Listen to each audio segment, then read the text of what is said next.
now it is time for vocal warm-ups with Alan.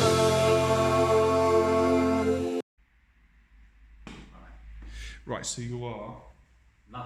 You're live! Now on camera too. Yes. Well, the first thing to think about is obviously where your diaphragm is. And a really good technique to find out where your diaphragm is to do a little cough, but don't do a whole phlegmy cough, it's gross. So you just put your hand roughly underneath where your lungs are, so you take a big deep breath in, and feel where that expands. It's the bottom of your rib cage, and about there is where your diaphragm is. And what you're going to do is you're going to basically do a little cough, but go like this. But not a full throated, yeah.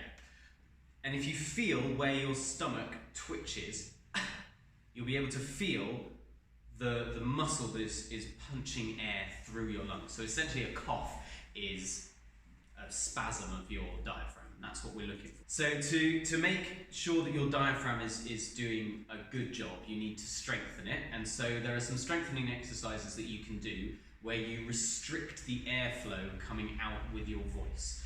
So your diaphragm has to work twice as hard to get any good sound out. So a good sound for that is a v sound. So the reason a v sound is good is because it restricts that airflow, just stops it. It's easier than going ah. Alright, so you can restrict the airflow and you end up with this sort of sound. Alright, and if you're doing it properly, your bottom lip should tickle.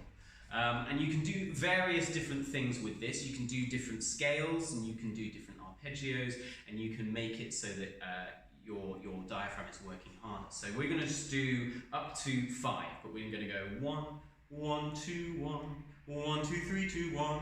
1, 2, 3, 4, 3, 2, 1. 1, 2, 3, 4, 5, 4, 3, 2, 1. But all with a v.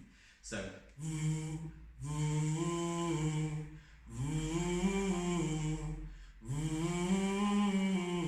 v. And then you can take that up a semitone, so v, v, and so on and so forth. The key is to keep nice relaxed shoulders, but really engaged